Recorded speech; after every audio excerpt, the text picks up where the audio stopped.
Yeah, y'all doing out there in YouTube land? This is Stiletto coming at you from the Wild Wild West. Wow.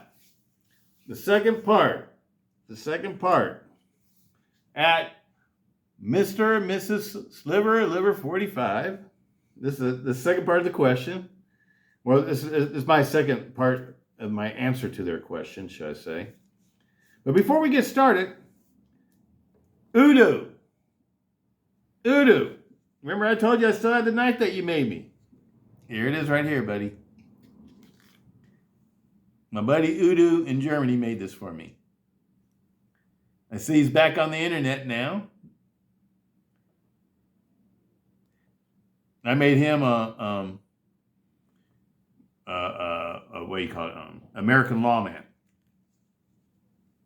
Well, my polished out American lawman. And this is what he made for me. Now he makes his knives totally from a piece of steel. He likes to buy his own steel. He likes to buy like 80 CRV2. That's his new steel that he really likes, according to his videos.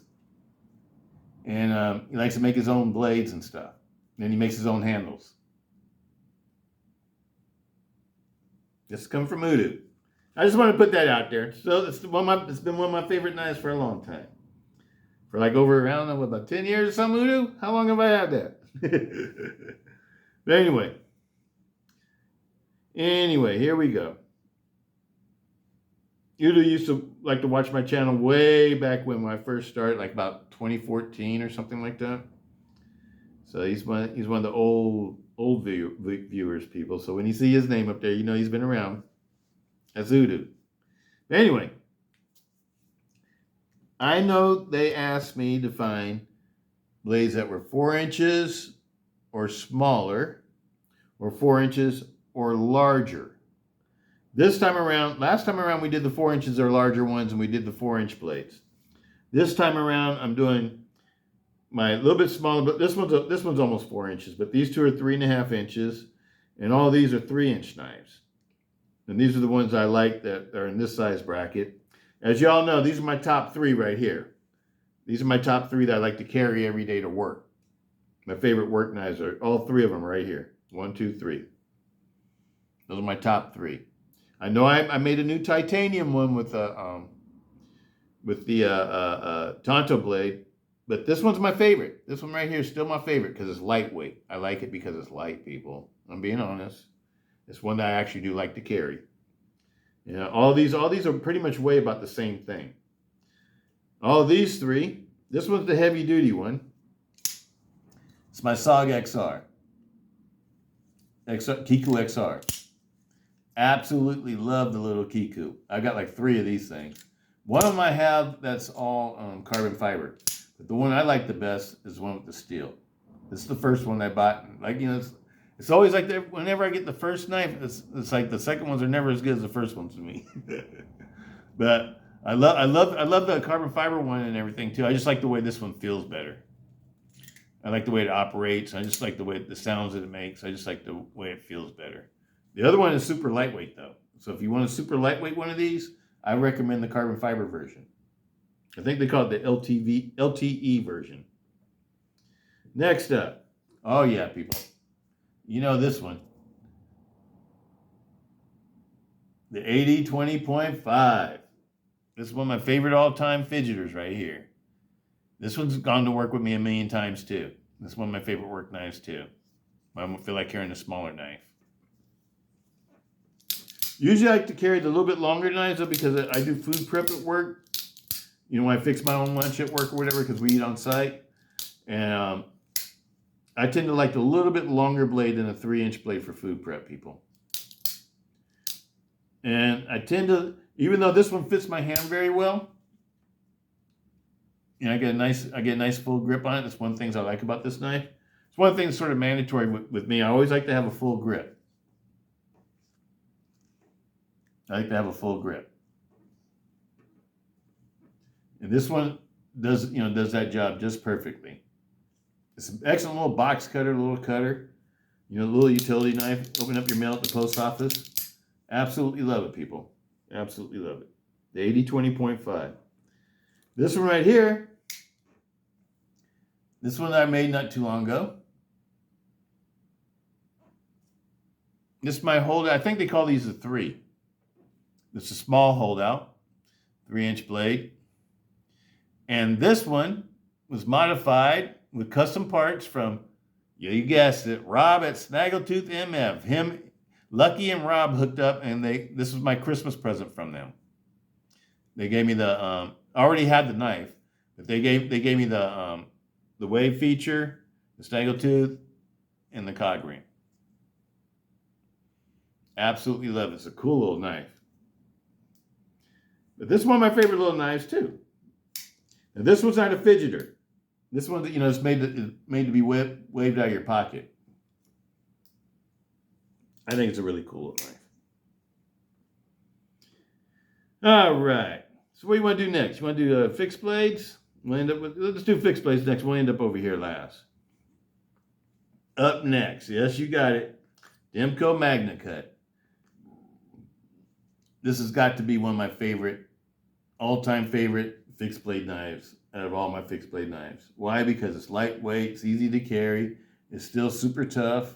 It's not a weak knife. This is Magna Cut. It's got like I think it's almost a 5mm thick blade. Beautiful knife. Beautiful knife. It's a high saber flat ground with a stonewash finish. Magna Cut, made in USA. Demco knives. Got a Demco knife in the last round too, huh? All right, we also had one of these in the last round. That's right. This is my small Warcraft, made in Italy. The other one's made in Taiwan. This one doesn't have any finish on it. This one does get used. This one's been heavily used in its lifetime. Absolutely love it. Highly recommend these if you can still get one. It's got a saber flat ground blade with a flat ground tip. 3V steel. CPM 3V. With G10 handle scales. This one's got like a Crayex type handle. It's pretty much made like the old cold steel knives. Oh yeah, here we go. AK-47. Super heavy duty. You gotta have a heavy duty knife. Gotta have a heavy duty knife. You gotta have a knife that can split wood and start fires and set up a camp, do all those kind of things. That's one. I always keep a heavy duty knife in my bug out bags. Absolutely love it. This is a heavy duty knife that you can carry. It is heavy. It's like 11 ounces or something like that. It's not a lightweight knife. It is a heavy knife for such a small knife, but there's no hollowing out. There's no lightening up or anything like that in this handle. It's solid steel, people. That's why it's so heavy. Solid steel all the way through. Saber flat ground. Those would be my fixed blade picks. All these are all my favorite fixed blades. They've been my favorite fixed blades. This is my newest one on my favorites, but these two have been my favorites for a long time. Ever since I bought them. And I have other favorites too, but I decided to pick those. And it looks like, most of my favorite knives are cold steels, huh? And I'll tell you the reason why. I love 3V steel. I love 3V steel. And all the cold steels I've shown you pretty much have 3V steel. I think all of them have 3V steel, now that I think about it. The 3V steel is like the steel I would want in an apocalyptic situation where I'm totally having to depend on it. Because 3V steel is supposed to be super tough compared to all the other steels. Even Magna Cut, it's super tough. So Magna Cut is like a well-rounded steel where it's got toughness, it's got edge holding capability, and it's super rust resistant. Whereas 3V is like a semi-stainless, more like a semi-stainless steel. The rust resistance is more comparable to like D2. And, it's known that when it does rust, it doesn't pit though, it just surface rust. So it's easy to clean up. But it's extremely tough. It's a very tough steel. And it holds the edge very well too. But anyway, that's my experience with it. This one right here is an Oz 8. This is the original one. I bought these when they first came out. And as you can see, it's all polished. You know me, all my old knives are all polished, inside and out,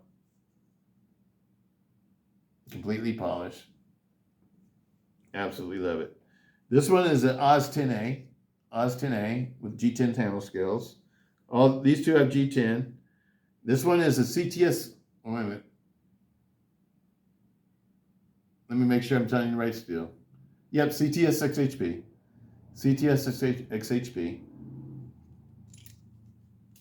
Absolutely love it. With the Micarta handle scales.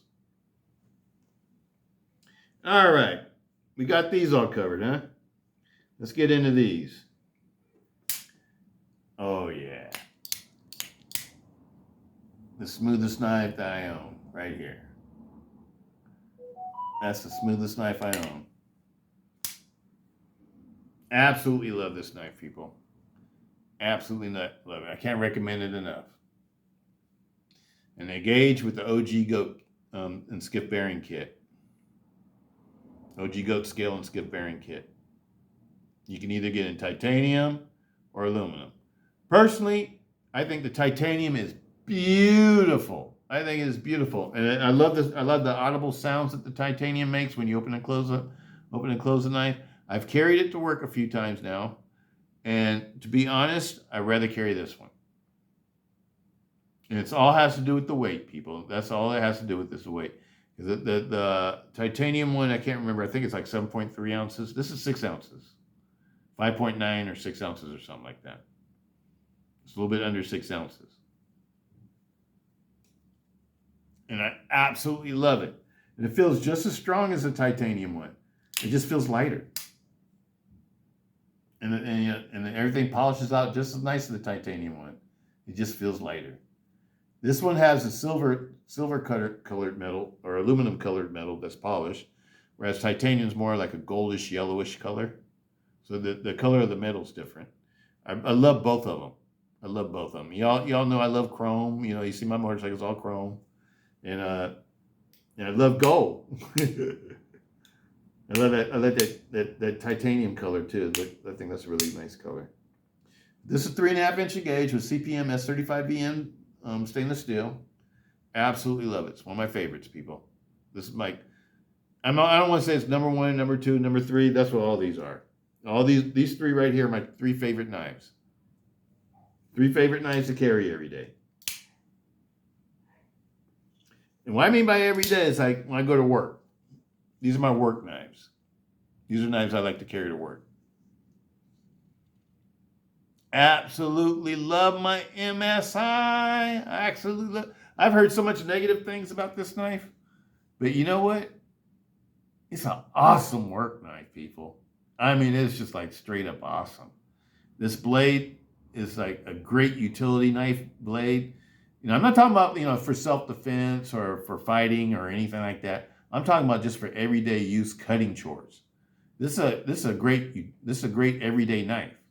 If you're like me and like larger knives, don't really care for the smaller knives, you rather carry something with a 4-inch blade as opposed to a 3-inch blade. Maybe it's because your hand's bigger and this one just fits your hand better. 4-inch blade knives fit my hand the best. They always fit my hand right. Whereas like 3-inch blade knives, most of the time they don't fit my hand, but certain knives do, like this Demko. I think Andrew Demko just knows how to make really good handles. Same thing for this SOG. The SOG fits my hand. That's the reason why I like this knife. One of the big reasons why I like it, because this knife is so comfortable in my hand. And same thing for this one. Nope, my little holdout. Fits my hand really nice. But that's what's important to me, people. I don't like no 3-finger grip. I don't want a knife that gives me a 3-finger grip. I'm being real. Absolutely love this one. And the ram lock is fun to use. This is a straight up fun knife. Absolutely love it. It's easy to reverse finger flick.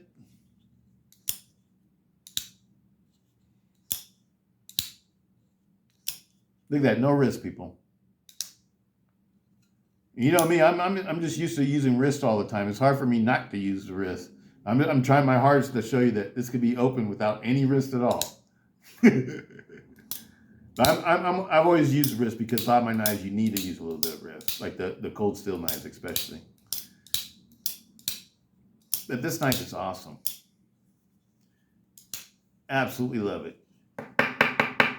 I've never had any problems with the the blade wanting to fold in on me or whatever. This is one of the new ones though. This is not one of the old ones. I wouldn't get one that was from like 2023. Get one that's from 2024.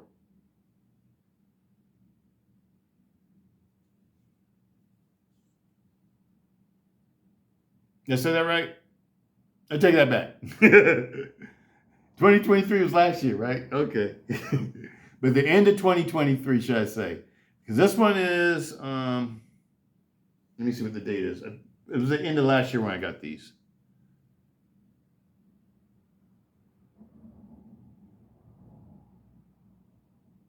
$11/23. $11/23. So I think like 10/23 is when they started making. I'm not sure which batch it was, but I know it was like the end of last year when they corrected the problem that they had. But this one's a good one. It's a good one, people. And so is my other one. My other one's a good one too. So I absolutely love these. And to me, this is easier to use than the Axis lock. It's much easier. And I'm a fidgeter, so I like to open it, all my different ways. That's what I'm showing you. Awesome knife. Great knife, people. And if this one folds in on your hand, one of the things that's important to me is safety. I don't want a knife that's going to chop up my fingers if it folds in on my hand. Same thing goes for this one. Folds in on your hand. Not getting cut. Safe knife. And here's the cane. This has been my favorite forever. Ever since I made this knife, it's been my favorite. Well, I mean by made this knife was a knife that I got off of eBay that was all beat to heck, and I got for a little bit over $200 because it was thrash. And so I took it completely apart and repolished every part, wet sanded things until there weren't any scratches on it. I mean, it's like I wet sanded everything perfectly flat and kept the shapes right. But all the parts on this have been wet sanded. The backspacer is original goat backspacer. The pocket clips Lynch Northwest. Handle scales came from John Demko. I bought these off of John Demko on the website. Contacted him, tell him I want some purple ones. And then I think I got these scales before they were selling scales on the website. I had to, contact John Demko through emails. That's the way I got my he built my orange knife for me too, my orange A20S. Because the only way I've been able to get these things is buying them used on eBay when they, and I'm not going to spend like $800, $900 or whatever, people. I find these things, I found this one for like, I think it was like $205 or something like that. Or it might have been my other one I found for $205. This might have been $250 or something like that. But it was under $300. And I just refurbished it because I knew I could fix it up. I knew from the pictures that the guy was showing on the website, most of the damage was from paint. The original scales were orange. I didn't reuse the original scales because they had like paint all in the G10 and stuff like that. I think the guy was like probably either a construction worker or a painter. And he used this knife. And already had skiffs in it. He had already put skiffs in it and already had the pocket clip on it. So the only thing I did different was added a backspacer and the G10 handle scales, and then all the elbow grease to refurbishing the blade and putting a new polished edge on it. It was a lot of work, but it was worth it. You know why it's worth it? Because I haven't seen anybody else with an 8020S model that's polished. Have you? That's what I think is cool about it. And I polished it, so I take pride in that. You know what I mean? It's like whenever you build anything, that's one thing I always get out of building things. Like my motorcycle or hot rods or whatever. It's like you get the satisfaction out of saying that you did it. That's one thing that's really cool to me. But anyway, this is my favorite knife right here. This is numero uno. Out of all my pocket knives that I carry, this is my favorite. The 8020S model. And I like the non-slotted ones, people. I don't like the ones with the slots. I wish I could have had these without slots. But that's okay. And I would rather have this without a slot. I think this would be cool with like a fuller. A fuller that would go like from here to all the way out. I think that would be cool on this knife. I'm not really like a slot person, because to me, I don't know, what do you guys think about big slots like that? Do you think it weakens the blade a little bit? Makes a weak spot on the blade? I don't know. It just looks like it takes away some of the strength of the blade to me. But it does, this slot on this one is very usable. It's because it's like you can open it up, you can open it from back here. You can open it up from front. From the front, it's faster. From the back, it's better for like slow rolling. The front, it's like when you want it fast. Same thing right here. You can grab it. See how my finger's in there? Bam. Absolutely love this knife, people. This is an awesome knife. I can't wait to get my original goat kits to make the aluminum one and the titanium one. I absolutely love them. All right, people, I'm going to call it quits here. These are all my knives, my favorite ones. Now this one especially is just representing a whole bunch, because I got like 10 or 12 80-20.5s. I have a whole bunch of them, and all of them are custom. I've customized all of them except for like the titanium ones. But all the non-titanium ones are customized. Except for one, the original one I kept stock, the orange one. But this one has custom scales on it too. It has custom Demco scales on it. These are the Peel Ply Natural JG10 with the Lynch Northwest pocket clip. And this knife has skiff bearings. This one has the stock bearings in it. And this one doesn't have bearings. But anyway, people, let's call it a day, huh? Let's call it a day. I'm going to go ahead and put these on the internet for you guys. Peace. Stiletto.